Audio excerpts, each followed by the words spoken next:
The following program is a public access production of Ward O'Hara Agricultural and Country Living Museum, who assumes full responsibility for its content. The content of this program does not represent the views of Auburn Regional Media Access, which serves as a forum for community expression and offers TV training, production facilities, and channel time to all Auburn area residents and organizations.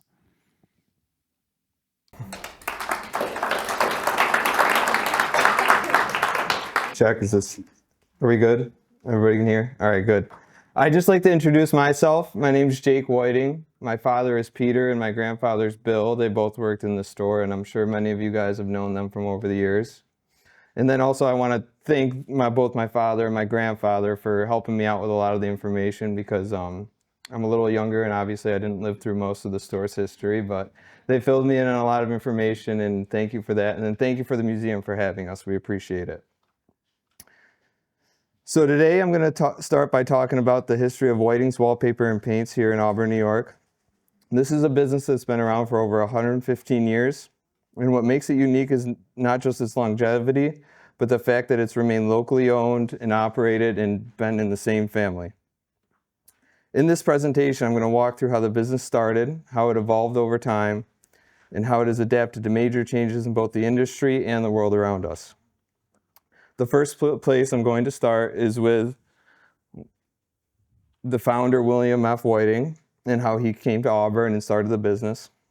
And then from there, we're going to go to the early days, how we had two locations, both here in Auburn and one in Rochester. And from that, how we adapted to times during World War II, and then how we grew after that from the post-war boom. And then lastly, we'll go through the 60s, the 70s, and 80s and kind of talk about some of the changes that we made and how we had to adapt to stay in business. And after that, we'll talk about our move to the current location on Fulton Street and where we are at present day. So to start, I've kind of put up just the generations of people who have owned and operated the store. So William F. Whiting was the founder, and then he had two sons, Ted and Frank. Frank was the longtime owner that many of you might know or remember from his time at the store. Ted was there shortly, but passed away unexpectedly at 43 years old. And then from there, my grandfather, Bill Whiting, who started in about the 60s and then worked up until about 15, 20 years ago. And then after him, my father, Peter, and then me and my brother, Matthew, who's been working with us for the past year.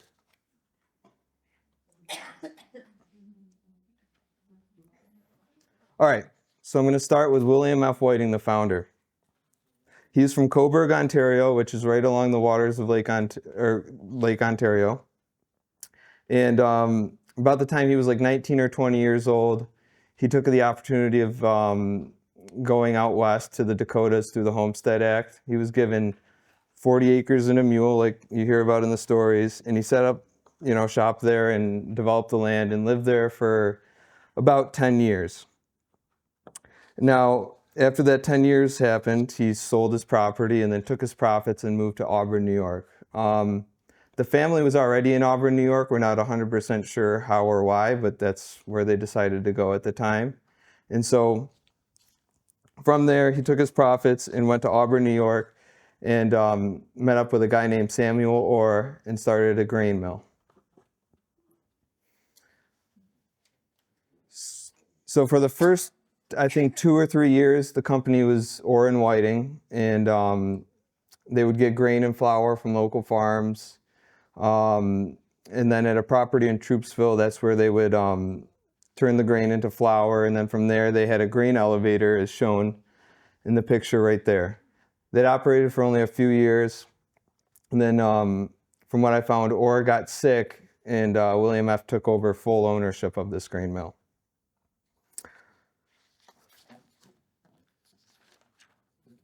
During this time at the grain mill, he was actually rather successful in the beginning. He sold all of the flour and grain to the prison, and he was actually located right on the railroad tracks on Benandon Street.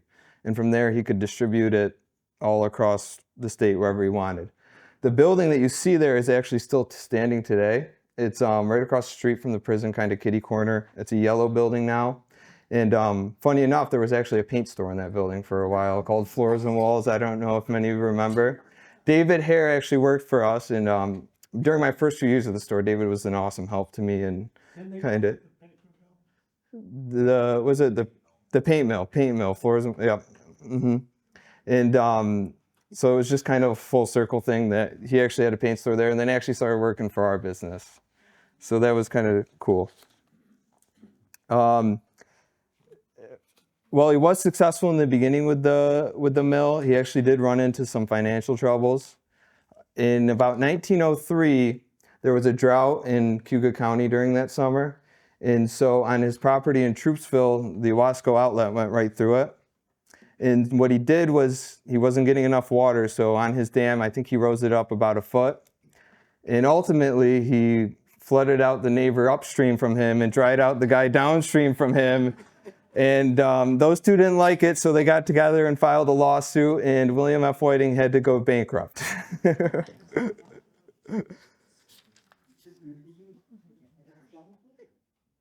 So that is going to move us to the Whiting block, which is still today. Dr. I think Brady and Simmons is there right now. That's where we were for the first 80, 90 years of our business. And with the Whiting block, he actually started building that right before he filed bankruptcy, but he did it through a personal loan from a friend in Marcellus. It's about as much information that I have from that. So he was able to finance it that way. And at first, he opened up a food store. And in the food store, the main things that they sold were ice cream, food, and meat. And they actually used the meat coolers to store paint and liquids in at the time that the store was open. So he did that for the first couple years. And it was a little bit of a shift from the milling, but it got his toes stepped into the retail side of things. So that's what kind of helped start the process of becoming a paint store, was just the retail work. I don't know this for a fact, but there was a building, so at the time they were 29 East Genesee Street, and the building up, the National Hotel, there was a basement that kind of went in between both the buildings, and that was known as 31 East Genesee Street. And between 1905 and 1910, when I was looking at directories, there was actually a guy who sold wallpaper in that basement. So while they were a food store, he was selling wallpaper. And what I think must have happened is he went out of business or closed up somehow. And my great-grandfather decided to buy the inventory, and that's what got him introduced into wallpaper.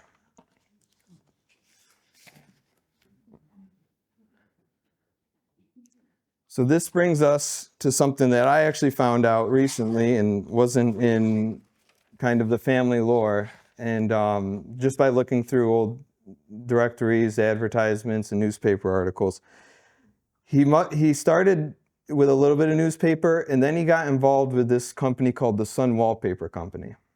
And a lot of the advertisements up until this time, Whiting's wasn't advertised as Whiting's Wallpaper and Paints, it was advertised as the Sun Wallpaper Company. And you can see that there's an address right there, 31 East Genesee Street, and then a couple other ads right there. What I believe it was a buying group, to say that these guys first opened the Sun Wallpaper Company, I think it was in Fayetteville and in Utica. And what they did was they had more than those two locations. They had locations in Poughkeepsie, they had locations in Oswego, and they had locations in Auburn and Rochester. And what this allowed was for them, all of these kind of retailers, to come together and have buying power. And at the time, a lot of these little businesses were very, very competitive, because in Auburn alone, there was probably like 6 or 7 wallpaper dealers, all that owned and operated their business solely on wallpaper. And so William F. got involved with this group in order to kind of give him a head start into the business and be able to offer savings. Because when all of these companies and all these retail outlets can come together, they can go to a wallpaper producer and negotiate better pricing. And now at the time, wallpaper was always stocked. It wasn't really something that now we just order it in for people because there's so many millions of patterns. But at the time, wallpaper was a stocked product. So having the advantage of the buying group would allow them to go to the supplier and order a lot, negotiate a better deal, and therefore they could market a better price to their customer. base. And so I'm not 100% sure if Whiting's Wallpaper and Paint was owned by this Sun Wallpaper Company or they were a franchise, but they were at least heavily involved in the process of it starting. And a lot of it would make sense too, because in the beginning, like I talked about, he was mostly, in the grain business, doing mill and flour with a little bit of retail background. So having a company like this would have definitely helped somebody who wasn't familiar with the business kind of get involved and get up and get started.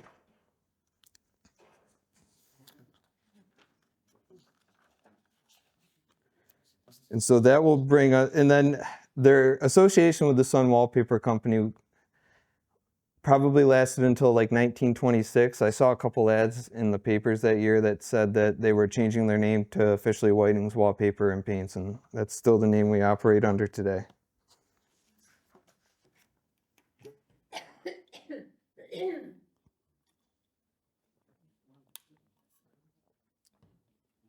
So this picture up here is actually from 1917. And the reason why I was a little bit confused on the Sun Wallpaper part is because anytime I'd look at like the papers and everything, it would all be under the Sun Wallpaper Company, but this picture is from 1917 and it's hard to make out, but right on the front window it says Whiting's Wallpaper and Paints. So during the first years of the store in Auburn, I think they sold mostly wallpaper and a little bit of paint. And the trend of that time of period would kind of dictate that wallpaper was predominantly what was used in people's homes. Now, what kind of got them set apart, and this is something my grandfather told me, is back in these days you'd actually get wallpaper and they'd receive it in a stack of papers, and most suppliers would just hang up the stack of papers and let their customers come in and choose. But what Whiting's did was they actually would take the papers, lay them out, and put them on a string. And then they'd put that on the rafters of the ceiling of the store. But below that, they would have another string of wallpapers. And what they would have is corresponding papers to the ones above them. And this kind of gave them a leg up because people at the time weren't just wallpapering their walls. They were also wallpapering their ceilings, and they were putting borders up.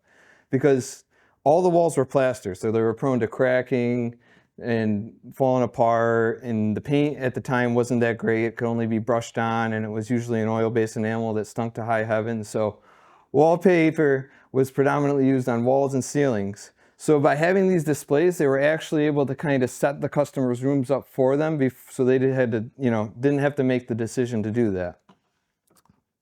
And that helped kind of pick up foot traffic in the beginning because they were giving a service that not everybody else was able to offer, and it made it easier for people to come in and buy from them.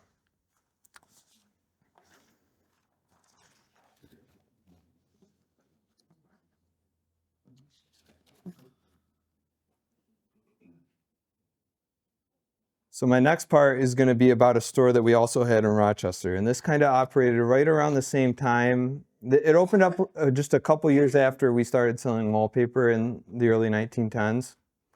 You can see, I couldn't find any pictures of the wallpaper on a string that I was talking about, but they have in there kind of the same ideas on easels where you can see some of the corresponding papers were put right underneath it. And this picture doesn't do it justice, but a lot of the wallpapers at the time were very colorful, so it was kind of important that you were able to match up colors from the ceiling to the walls and to the border that you were going to put around the room. So they expanded to Rochester, and for the first few years of the Rochester store, William F., the founder, he actually lived in a hotel in Rochester and still lived at home in Auburn. And he kind of bounced back and forth between the two. Now, when his oldest son, Ted, came of age, Ted ended up taking on the business in Auburn and running that. So William F., with his son Frank, who Frank was just going to high school at the time, moved to Rochester. And Frank went to high school in Rochester as well. And that's where we were able to kind of successfully balance both businesses, one in Auburn and one in Rochester. And as we mentioned earlier, they went under the Sun Wallpaper Company, but by 1926, the business had moved away from that.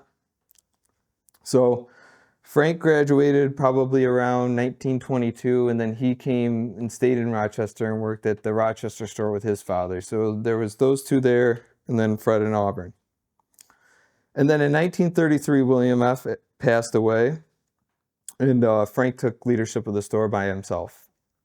Now, there was a few issues during the 30s with the Great Depression going on, and they ultimately had some financial issues just because their father also left debt behind for them, and they were forced to kind of choose between both stores. And the lore at the time is when they were looking at both cities, they assessed Auburn and they assessed Rochester, and they said that they're both probably equally economically, they're both good in economic possibility. They saw them as equals, and they ended up choosing Auburn. So I'm glad I'm here, but I don't know if necessarily in hindsight that was the proper decision. But you could, that just gives you a glimpse of, how big of a city Auburn was at the time compared to places like Rochester. I mean, Rochester still had Kodak a little bit, but it hadn't grown nearly as much as it did later on, and companies like Xerox were not really getting going yet.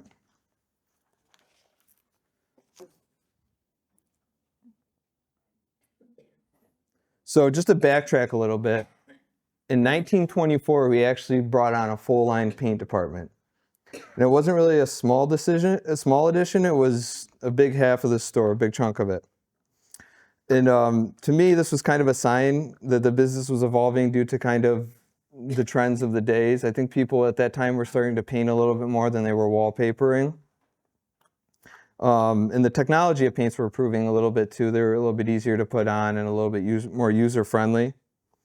And as you can see from the ad, it says 79 cents per quart. So they were able to offer their customers a really good deal. I mean, that's cheaper than what we even buy it for right now. I guess I can disclose that much.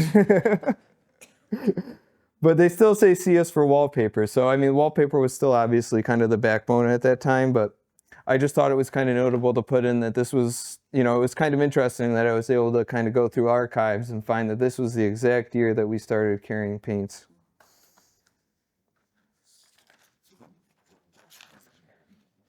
And so, like we were saying, the business was fairly successful in the 20s and then came to some trouble in the 30s. And by the time the 40s come, we just had the store in Auburn.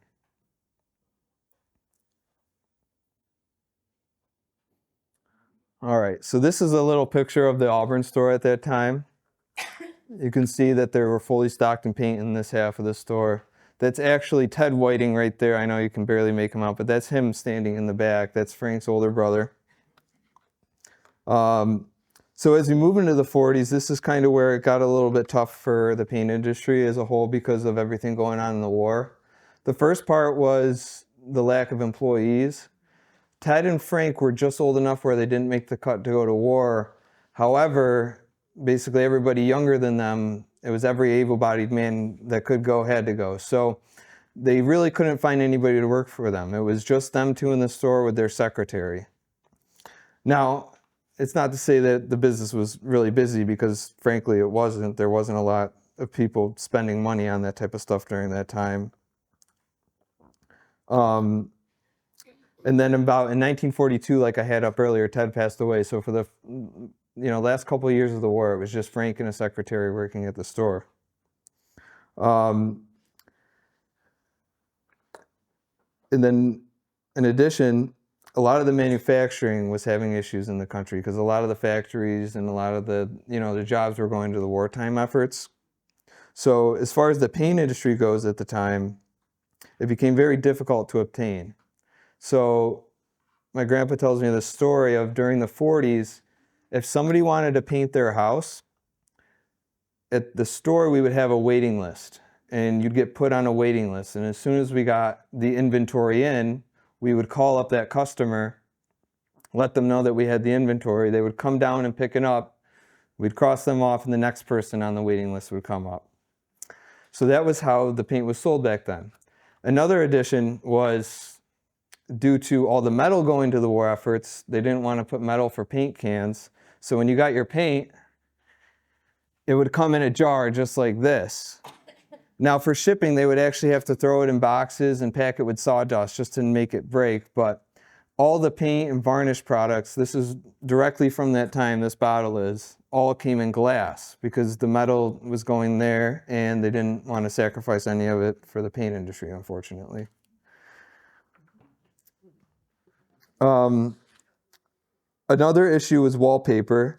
I mean, wallpaper at the time really wasn't thought of as, it wasn't really done that much because paint, mind you, that's kind of a maintenance thing, so people kind of still had to do it to keep up on their house if it was failing or anything.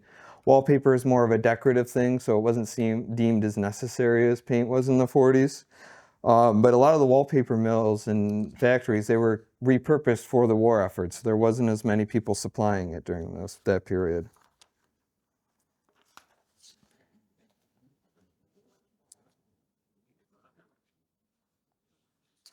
All right, and then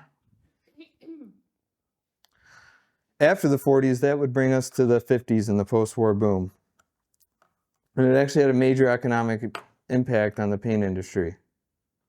The factories that had been producing materials for the war shifted back to consumer goods, and there was a huge demand for housing, renovation, and home improvement as the men moved back and started families, and the nuclear family blew up. So in the middle of all of the stuff that we had to do just to survive, we had to shift drastically just to growing the business. And we added some innovations during that time. The first one was the paint shaker. So before that, all paint was hand mixed, just with a paint paddle. Now, mind you, it wasn't as difficult as it would be today because back in those days, they all had ready mix cans. You would only get a choice between 16 to 20 colors, and that was that. So it was a little bit easier to shake. But in the 50s, they got their first paint shaker. And it took about 10 minutes to shake a gallon of paint, believe it or not, but it was a lot better than what they had. It would literally go from one side and sit and go back to the other side and sit and go back. But back in those days, that was a really big innovation for the paint industry. They had less manpower dedicated to mixing the paint, and they could put it on a machine that would do it for them. And then during that time, we would also start doing some custom color matching.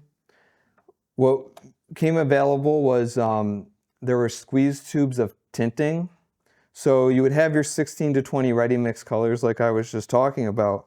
But if somebody wanted a custom color, we could either intermix two of the stock colors and kind of make something that way, if we had to match it that way, or you would have squeeze tubes that you would literally have a tube that you just squeeze color in by eye and hope that you got it right.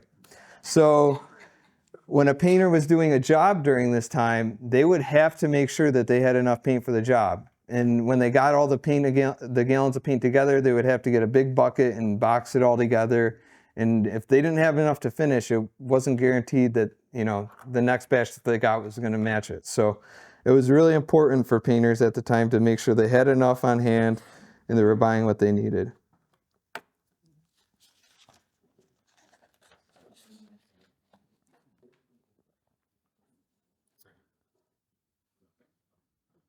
So during this time too, a lot of the paint, it was kind of before the big DIY revolution. So a lot of the paint was being done by painters, and a lot of the wallpapers were being done by professional wallpaper hangers.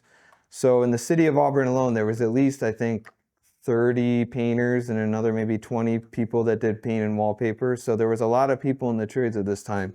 And the economy also helped with that because people had a little bit more money to spend. It allowed the trades to grow a little bit more.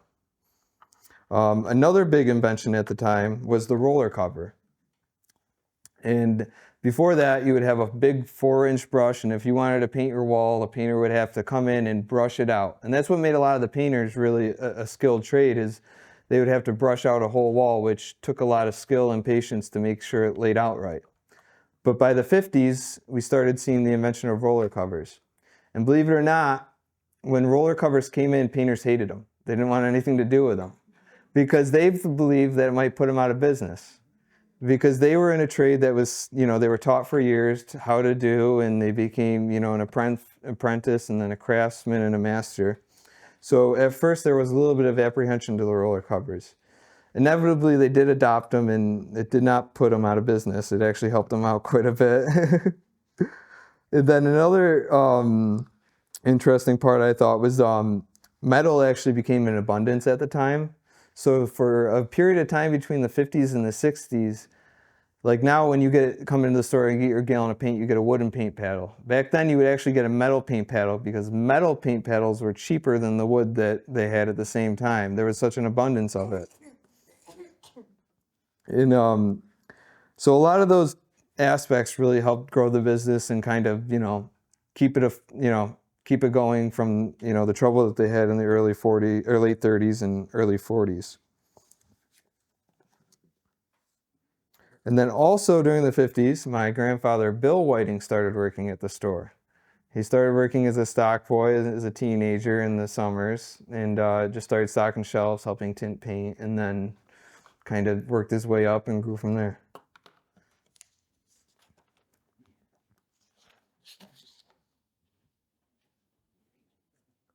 So the next part is just a little bit, we were also a wholesaler during the 50s. We weren't just retailer. So what we would have is wallpaper books. I actually brought this one with me.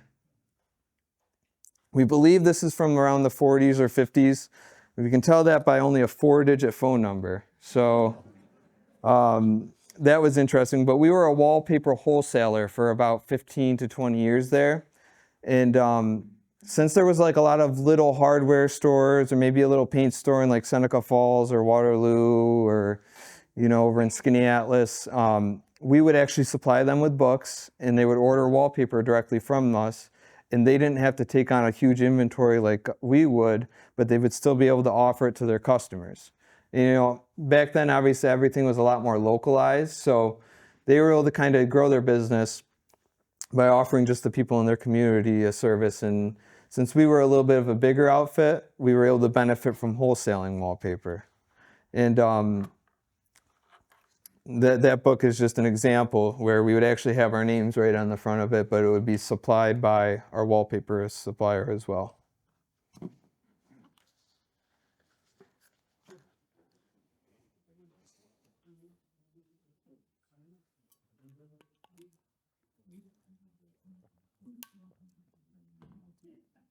All right.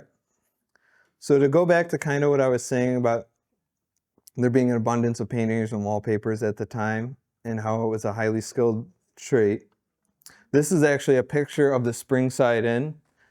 Painters and suppliers would all gather there for dinners a couple times a year, usually put on by whatever paint supplier we had at the time, like Kyanize or DeVoe, or the wallpaper, like United Wallpaper, like I had on the book. They would pay for a dinner for all of the people in the industry to get together.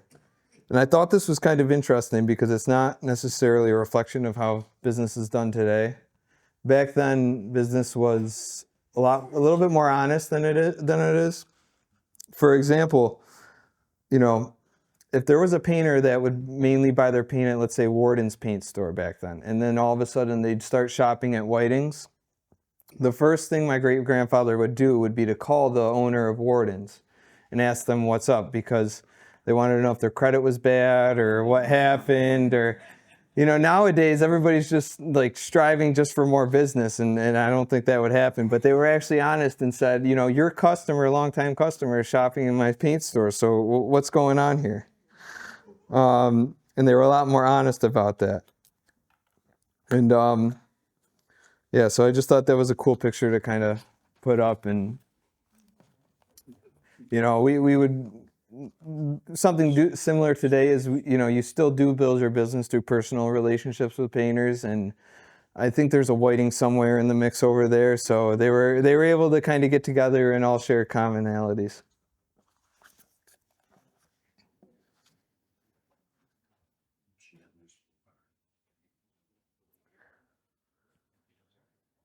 All right, so now we're going to move into the 60s.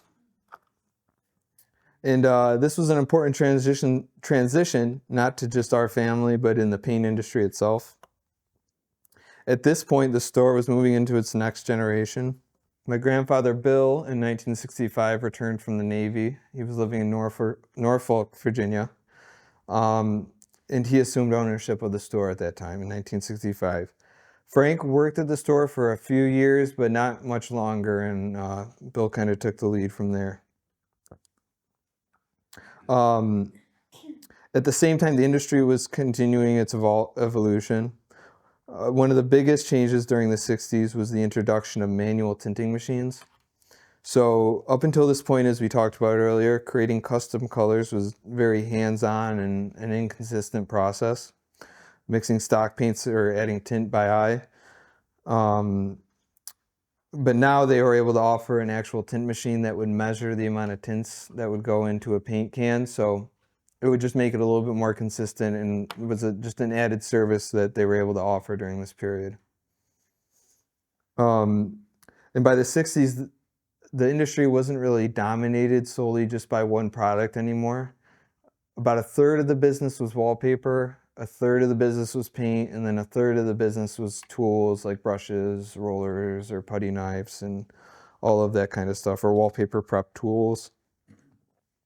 And then another thing in the 60s was the introduction of, water-based paints got introduced in the 50s, but in the 60s they kind of took off a little bit more. The first product was a product from Sherwin-Williams called Aqua Chemtone, and it just came in a flat wall finish. That was the only thing it came in. That was the only water-based paint available, was just a flat wall paint. And to start, we didn't sell much water-based paints. People, didn't like adapting to change. The painters wouldn't use them, and frankly, the products weren't that great. They were very watery and thin, and did not hold up nearly as well as the oil-based paints of the time.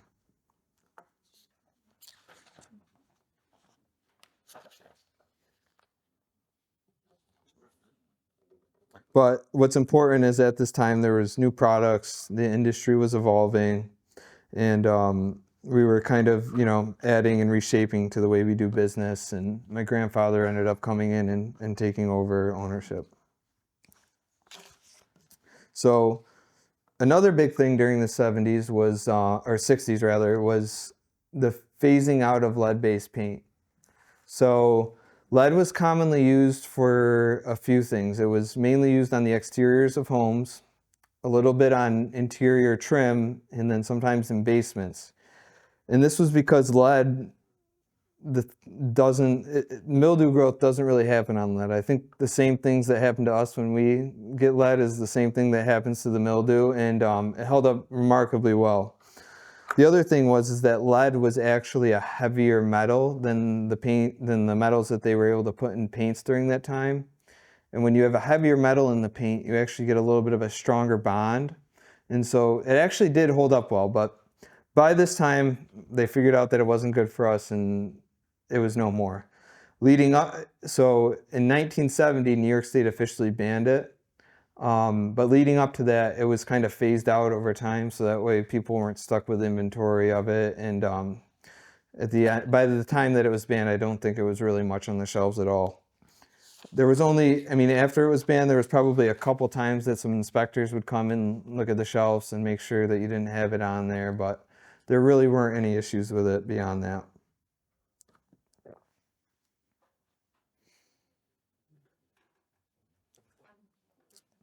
So next, the big addition during the early 70s was the addition of window treatments and draperies. So in the early 70s, my grandfather went to a trade show in Philadelphia, and he came back with two things: window treatments and decoupage. I had never heard the word decoupage before, but apparently it was very popular back in these days, and he was successful with it. But for my purposes, I picked up right on the window treatments because that was kind of the bigger part of the business that took off from that. The first window tires that they started carrying were pleated shades, mini blinds, and then a few drapery fabrics. And these products were kind of becoming increasingly popular at the time, and being able to offer a selection of them gave them a leg up on their competition. In addition to that, we were also able to offer a little bit more personalized interiors. You could come to the store and you could pick out a paint color for your walls or a wallpaper for an accent wall. And then at the same time, you could pick out your window treatments and kind of decorate a room that way. And so help the business out a little bit more than just being able to offer just what's on the walls. I mean, at first it didn't pick up with a lot of steam. I think the first sale he told me was from a friend of an employee. But through word of mouth, we were really able to kind of grow that business. And today it's frankly just as big as the paint is for us.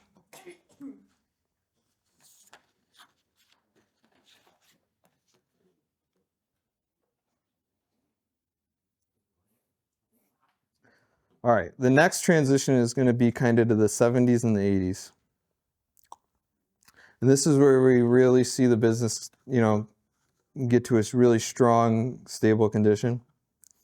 At the time, our biggest paint lines were from Kyanize, DeVoe, and Dutch Boy, most of all. These companies offered high quality products and they kind of met up to our standard of high quality. So it was something that we were it was very easy to sell the products and people loved them, and that was a good thing. The other thing that we saw at this time was the big rise of the do-it-yourself customer. And this can be attributed to a few things. There was a rise in magazines that featured articles on how to do it yourself and that taught people how to wallpaper and stuff. The big thing was, as far as wallpaper goes though, there was an invention of pre-pasted wallpaper. So the wallpaper actually had the paste on the back of it already, and all the customer would have to do is dip the wallpaper in water, fold it over, and book it like they called, let it sit for a little while, and then they could hang it themselves. Before this, if somebody wanted wallpaper to come in, they'd really need a professional to do it because it'd be a process of mixing paste, applying the paste to the back of the wall, making sure the strips are cut properly and would fit on the walls, because a lot of walls are uneven and you got to measure properly. But the advent of pre-pasted wallpaper allowed for the do-it-yourselfer to kind of start tackling those projects. And that happened during the 70s. Another benefit of the paint industry during that time was it was kind of the most affordable home upgrade. A lot of the time, if somebody wanted to, spruce up their kitchen but didn't have the budget to replace their cabinets, a gallon of paint was still under $10. So it was a cheap and easy upgrade that somebody could do themselves, just like wallpaper.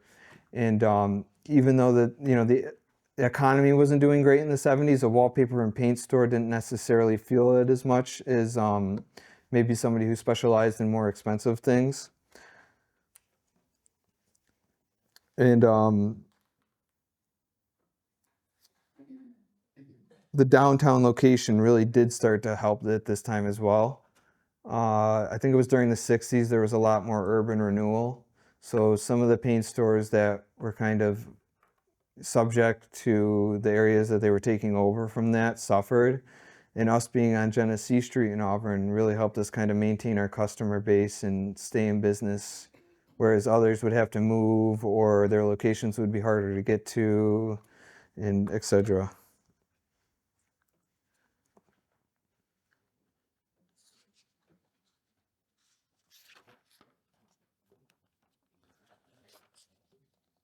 Now, during this time too, there were some notable employees. So Bruce Lewis was a notable employee during the time. He actually worked at the store for 41 years, from when he got out of high school in 1950 up until 1991, when we moved from Genesee Street to Fulton Street. And then Bob Kiernan worked at the store as well, and his son Tom works at the store today. The last notable employee would be Peter, my father. He actually started working there during the summers to save up money to buy a sailboat. And just like my grandfather, he started working really on the ground floor, stocking shelves, tinting paint, carrying it out for customers. And especially, it was kind of necessary to have somebody carry out paint for customers when the store is right on East Genesee Street. The parking's a little bit more limited, and you would sometimes have to carry it a block away. During this time too, we also kind of saw, like I said, urban renewal was kind of taking a lot of our competitors out of the marketplace. And then in addition, back in these days, there would be a lot of smaller companies. Like we would probably write checks to like 80 vendors at a time. However, a lot of the smaller companies were getting bought up by bigger companies, and the bigger companies were trying to grow their business. So for the paint store like Warden's Paint, like I was mentioning earlier, well, we sold Kyanized, DeVoe, and Dutch Boy, like I said before. Their big paint line was Sherwin-Williams. And at this time, Sherwin-Williams decided that they were going to open factory stores and kind of cut out the middleman. And that left a paint store like Warden's kind of on their own without anything to sell. And their customers couldn't expect the same quality that they were getting before. And in addition to the people that were brand loyal, there was a factory store that was undercutting the retailer that they supplied previously. So we were lucky enough to have quality products and quality companies to deal with that kept us in business for that long. And the next interesting tidbit in 1984 was actually the picture I have all the way to the right there. The building right next door to us called the National Hotel caught on fire. And it was a very, very close call to our business. Because when William F. built the whiting block, they actually had between them what they call a party wall. So he only built 3 walls and shared the wall of the National Hotel that was already there. So when the building caught on fire, there was actually a serious threat of our paint store catching on fire. Now, mind you, at this time in our paint store, we had a lot of oil-based paints, a lot of oil-based varnishes and stains. And then we also had 55-gallon drums of solvents like alcohol, turpentine, paint thinner. So we were very, very lucky that the fire did not spread to the paint store, because if it did, I would be willing to bet that whole block of buildings from basically John Street all the way down to Seymour Street wouldn't even be there today. It would have been unstoppable. So we were, unfortunate that the fire happened, but very fortunate it did not spread to the paint store. And so at the time, they stocked all of their paint in the basement, and we had to shut down for a little while because all of the water from the fire hoses, gravity took it right down to the basement, and it flooded a lot of our inventory. Thankfully, we were able to kind of recover with insurance and get back on our feet, but that was a little bit of a stressor for them back then.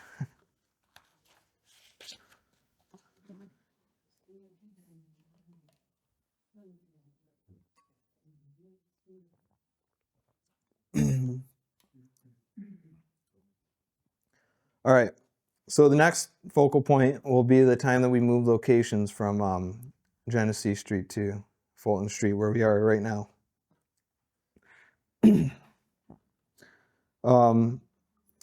So back in like the 50s, Frank Whiting actually sold the Whiting block, the building that his father built. He was sick of being a landlord and getting called to change a light bulb in the middle of helping a customer. So he sold the building and we didn't own it. But the biggest issue with the location was the parking. Like I was saying earlier, it was tough to, carry paint out. It was a heavy product. So a lot of the time, we weren't just competing with the parking spots on Genesee Street with just our customers, but all the other businesses on Genesee Street at the time. And it became a real big stress on the business. You'd get new customers that came in that would have a tough time finding a parking spot, and they'd come into the store frustrated and find out that, they weren't going to come back again because it was such a hard time to park that it wasn't worth it for them. And like I said earlier, on top of that, paint is heavy. So it's not really fun for a customer to have to carry a few gallons of paint all the way to their car that could be a couple blocks away. On top of that, the storage space of the store, we were kind of outgrowing at that time. So the way that the inventory was stored was in the basement, like I showed on the previous slide. But the way that they would have to get it down there is in the front of the store, there was, 2 grates that you could open up, and it would open up a door down to the basement. And from that door, there would be a slide down there. And you'd basically have a case of paint, which was 4 gallons, and you'd have to slide it all the way down, and somebody would have to be on the bottom to catch it and put it away for stock. at the time they were starting to get bigger orders in, so like 200 gallons at a time coming in, and it became very labor intensive just to stock the paint. Now, mind you, once it was down there, it still had to get brought up back up just to get into the customer's hands. And that really put a stress on the business. So my father and grandfather, Bill and Peter, they decided it was time to build a new store. And they built the location on 9 North Fulton Street that we are at today. The way they did that was they would go around all of central New York, and they'd kind of peek their head in every paint store that they could find, take what they liked and see what they didn't like, and make sure that they were able to set the paint store up properly and kind of build it around to all the good, examples that they were finding.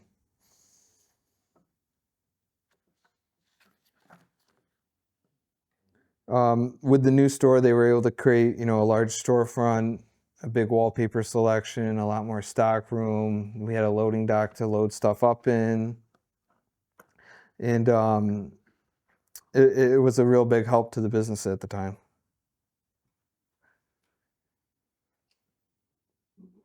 So these are some pictures of our first years at the new location.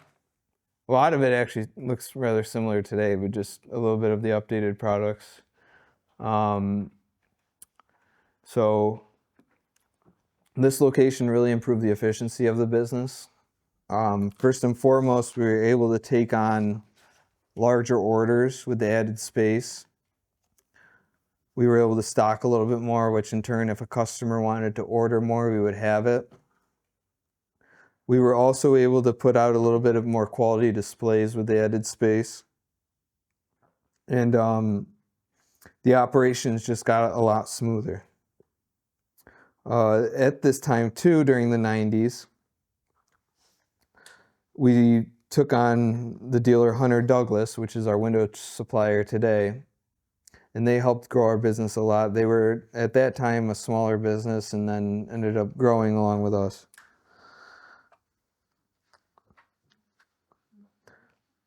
And then, in addition, during the 90s, we saw the big decline of wallpaper. And that can be attributed to a few things. Painting was a lot easier to do. It was less expensive. But there was also a lot of, do-it-yourself TV shows coming on TV. And a lot of their focus was design on a dime. So painting was always the cheaper and easier way to go with that, and wallpaper was kind of left in the back. So the trends started moving towards wallpaper.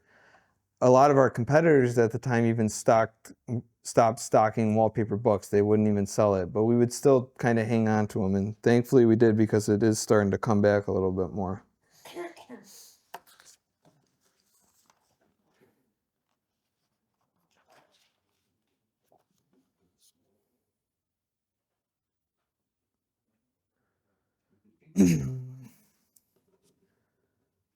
So as we move into the 2000s, the big addition to the store then was adding Benjamin Moore paints. And at the time, it was 2005, Benjamin Moore had become a well-known name in this area. They had premium products, and they uphold the standard of quality that we kind of held ourselves throughout the time. Many of the traditional suppliers were also being bought out by larger companies, like I was saying before. And Benjamin Moore was a company that would only deal with locally owned businesses. And they still adhere to that value today. So it made it an easy transition to them. And by changing the supplier, the increase from the consumer started to increase as well. Their products had a good name around here, and thankfully we did, because our other main paint supplier at the time was Kyanite still, and they closed their doors just a few years after we brought on Benjamin Moore. So fortunately we had them, or else we could have came to the fate of other businesses before us, and Benjamin Moore might have opened up another store with somebody else before we hopped on it. So that was a big point. transitioning to updating our business.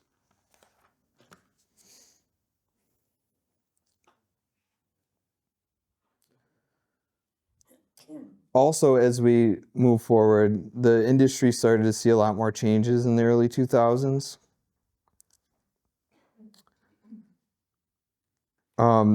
Not really from the consumer side, but more so from the side that the business operated that was changing. And a lot of these changes were driven by bigger trends, things like technology, larger supply chains, and changes in how customers shopped. One of the biggest changes to us was how we had to purchase our products and how they were distributed. In the early 2000s, the main way we were able to get our stuff was through distribution centers. So if we wanted to carry a Wooster brush and 3M sandpaper, we would have to get it from the distribution center that stocked all the companies. And what this did was it added a middleman, so it increased our costs at the same time. The bigger suppliers, what they did was they increased their order minimums. So a small business like us, it made it a little bit more difficult to order from them. And when these distribution centers came up, they helped, but putting somebody in between the supplier and the store increased the cost.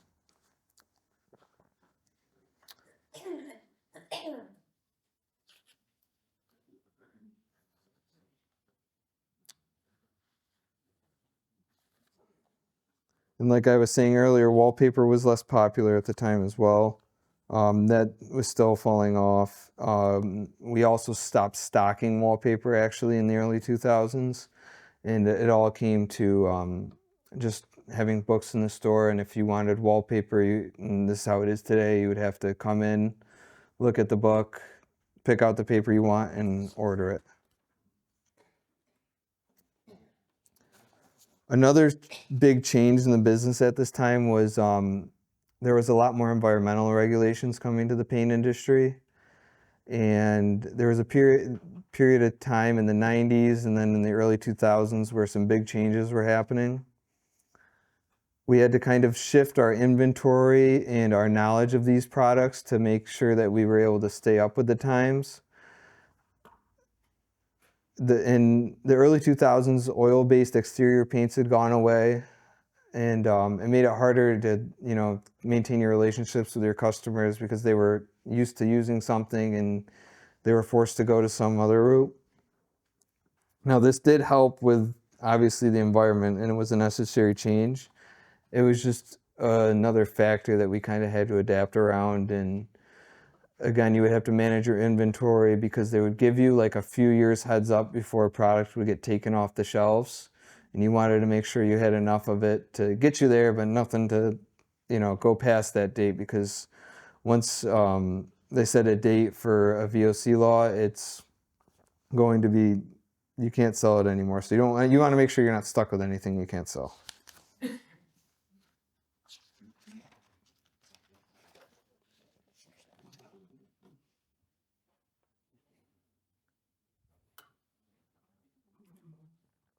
My throat's getting dry, sorry. So the biggest change, though, in the 2000s was the competition. For the century before that, all of the competition that we'd have to go against was all other locally owned companies.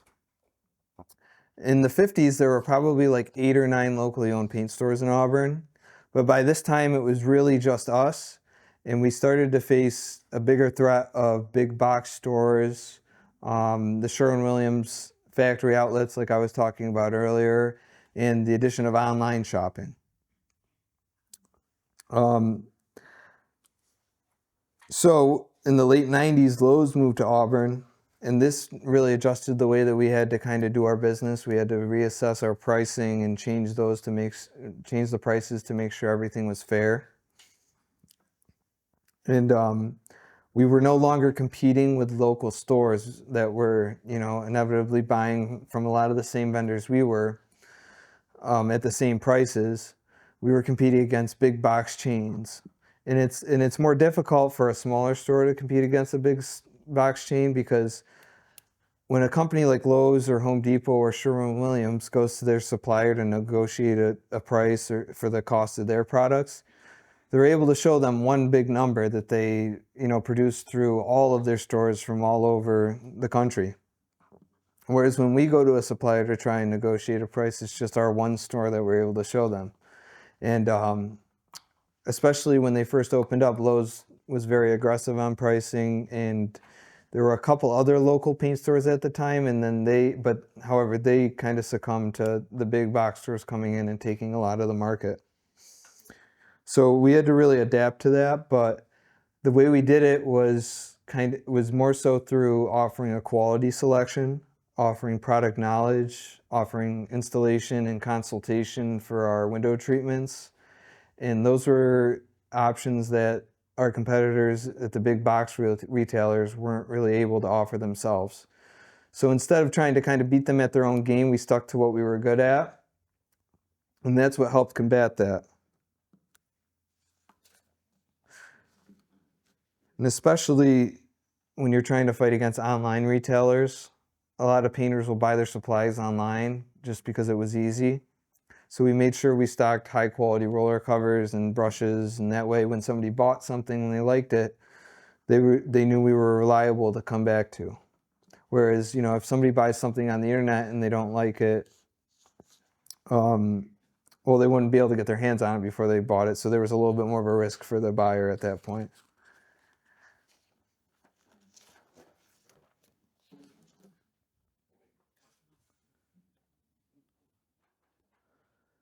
So the next change during the 21st century was we were starting to get a lot of new technology in. In the mid 2000s, we had our first electronic paint tinter. So what the electronic tint system did was allowed for paint to be, instead of having a few colors that we could choose and make from and manually tint, we could now make thousands of colors, and it would have a database actually of not just, let's say, the 3,000 Benjamin Moore colors. There would also have access to Sherwin-Williams colors. We'd have access to Home Depot colors or Lowe's colors. And so the electronic tinter, and it was automatic, so we wouldn't have to push. It would just be pushing things on a keyboard. This really helped increase business and helped us offer a lot more choices. It also offered us more consistency in the business. When you had an automatic tint system, it was able to, with a barcode scanner, it could detect what product was in there. So before, with the manual tint machines, there would be a lot of mistakes made because it'd be up on the person behind the counter to do it themselves to make sure they had the right paint. Whereas with an automatic tint machine, it kind of makes it dummy proof, and you can it'll detect if you're not doing something right and take out the risk of those mistakes. Another big thing was we started with paint shakers. So as I talked about earlier, the first paint shaker was in the 50s. We actually have something similar to that we still use in the store today. That's a picture of a 5-gallon shaker right here. And then this is like the old paint shakers right there. And the newer age paint shakers are like a gyro. So you put your paint in there and it spins it really, really fast. And you can mix a really dark color in the matter of just a few minutes. Whereas on the older ones, like I said earlier, it could take 10 to 15 minutes just to shake paint. So this allowed us to take on bigger orders and do it in a more timely fashion. And took a lot of the less labor out of the process.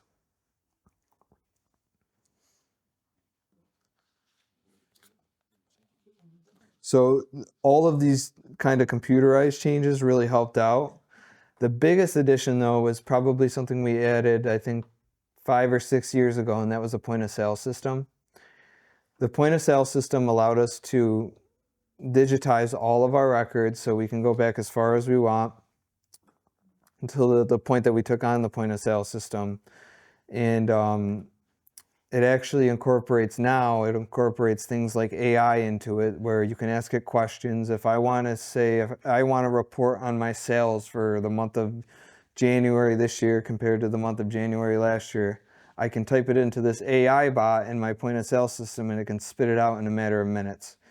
So the processes of the business and the records that we keep, they're a lot more cohesive. We did keep records before that, and that did help out with business, but they were all done on paper.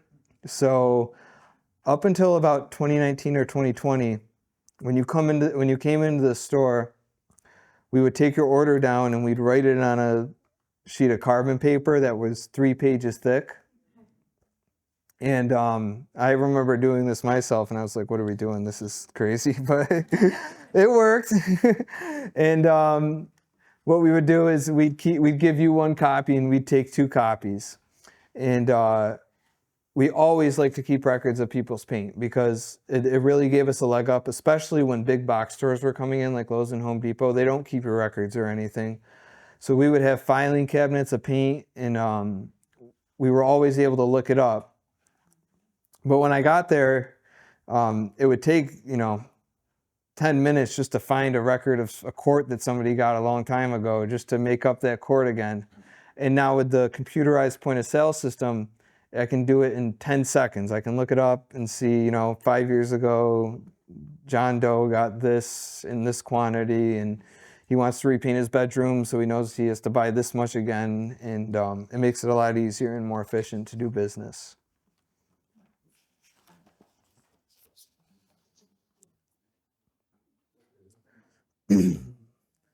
The next part I wanted to talk about was COVID and how that affected our business. So it was obviously a terrible time, and a lot of businesses did suffer from it. We actually shut down, I think, the first week after, I think the shutdown was on March 11th, and we shut down for the week after that. And then we were actually deemed an essential business. A lot of the hardware stores were. So at first, me and my dad came back to work. And then we quickly found out that we were actually busier than we'd ever been. Because when people were home, they were, bored, looking at their walls, saying, I need to do something here. And us being an essential business gave them an option to go down to the paint store and get a gallon of paint and spruce up their walls. In addition, people were getting stimulus money at the time, so they had a little bit of cash to burn and upgrade their house. And so for the first couple weeks, it was just me and him. I was still living in Buffalo at the time during college, so I went back and he brought his employees on to start part-time. But it got really busy for us, and thankfully nobody had any scares with COVID, and we were able to abide by all the guidelines, and our employees came back to work, and it kind of did the opposite that it did to other businesses. It did to us. We saw a big increase in sales during that period.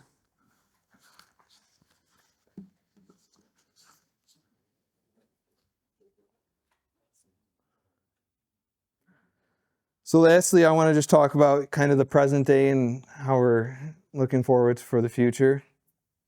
The business is now on to its 5th generation. That's me and my brother right in the picture right there. In 2022, we joined what is called the All Pro Buying Group. And this was a really big thing for our business because, like I was talking about earlier with the Sun Wallpaper and Molding Company, they had a buying group that they were able to come together and negotiate better pricing from their suppliers. Now today, independent paint retailers have that. So there's independent paint retailers all across the country. It's one of the most, stable local businesses that are still around today. And what we're able to do is come together in this local corporation that we all have stock in and called All Pro. And we're able to pool our purchases together.